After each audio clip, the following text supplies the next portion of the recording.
ఎంత బలంగా వస్తుందో దాని తాటికి రేవంత్ రెడ్డి ఎక్కడ కొట్టుకపోతాడో మీరు నేను ఇద్దరు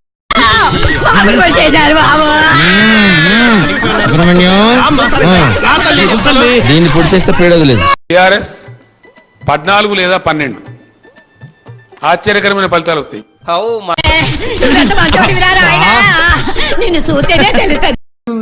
ఏం చేస్తారు మీరు? ఏం మితం అవుతుంది ఏందని మన్ను కూడా కాదు. ఏమైతే ఎవడు భయపడతాడని నాకు అర్థం కాదు. మీకు ఏం చేస్తారు మీరు?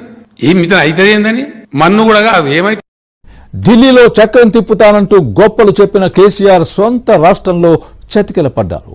సార్వత్రిక ఎన్నికల్లో ఘోర పరాజయంతో BRS party address గల్లంతైనట్టేనా?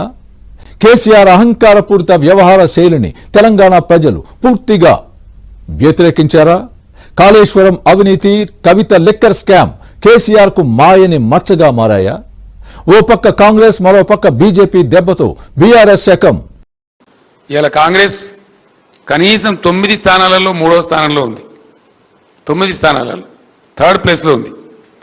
BJP second ఉన్నా చాలా ఫార్ ఆఫ్ ఉంది మాతో, చాలా far off. For example Peddapalli లాంటి సిచ్యువేషన్ ఉంది. కాంగ్రెస్ 3rd ప్లేస్లో ఉంది, బీజేపీ మా దాంట్లో సగం కూడా లేదు. నామకే వాస్తే సెకండ్ ప్లేస్, కానీ మేము 52, 53 ఉంటే వాళ్ళు 21, 22 ఉన్నారు. అట్లా ఫార్ ఆఫ్. ఆ పరిస్థితి ఉంది రాష్ట్రంలో, స్పష్టంగా కనపడతా ఉంది. దీన్ని సద్వినియోగం చేసుకొని తెలంగాణ అస్తిత్వాన్ని కాపాడుకోవాలంటే, తెలంగాణకు కృష్ణా గోదావరి జలాలు దక్కేటువంటి దాన్ని సాధించుకోవాలంటే, తెలంగాణ ఆత్మగౌరవం, అస్తిత్వ గౌరవం నిలబడాలంటే ఖచ్చితంగా ఈ క్రూషియల్ టైంలో బీఆర్ఎస్ ఎంపీలనే గెలిపించాలి. ఆ ఆవశ్యకత ఉంది. ఎన్ని పచ్చబద్దాలు మాట్లాడుతారండి, సిగ్గు కూడా పడాలా? బలుపా, అహంకారమా? ఏం కన్ను నెత్తికొచ్చినాయా? ఇంత అహంకారం ఏంది నాకు అర్థం కాదు. 100కు 100 నీతి లేని కుక్క. పోవాల్సిందేనా పోరాటానికి? పోవన్నా? పోదామా?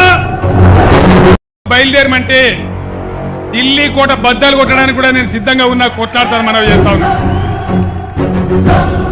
పోవాల్సిందేనా పోరాటానికి? పోవన్నా?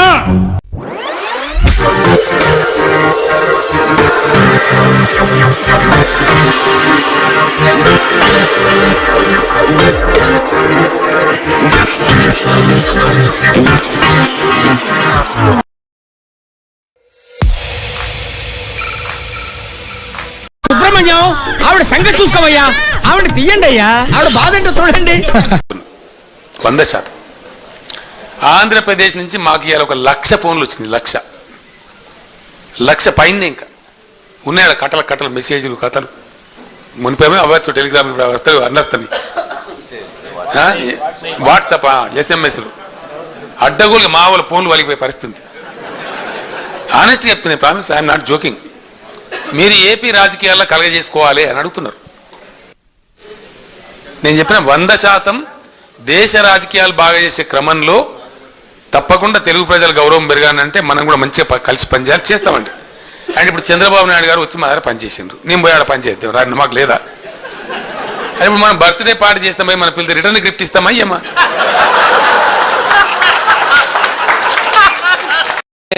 ఇక ఆంధ్రాలో అయితే పార్టీ శాఖే ఓపెన్ చేసి అధ్యక్షుడిని పెట్టి విశాఖ స్టీల్ ఫ్యాక్టరీనే కొంటామని, దేశంలో భూకంపం ముట్టిస్తా, గత్తరు లేపుతా, దేశకి నేత అని జేజేలు కొట్టించుకొని 5 ఏళ్ల కిందట ఫెడరల్ ఫ్రంట్ కు టెంట్ అయ్యబోతే కార్టేలర్ గాలిపోయింది.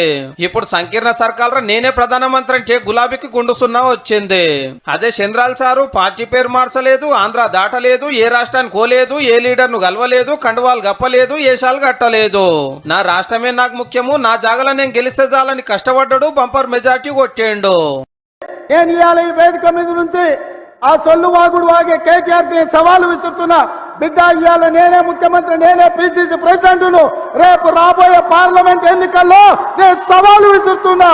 నీ చేతనైతే దమ్ముంటే, నువ్వు మగోడు అయితే ఈ తెలంగాణ రాష్ట్రంలో బిడ్డ ఒక్క సీటు గెలిచి చూపించు.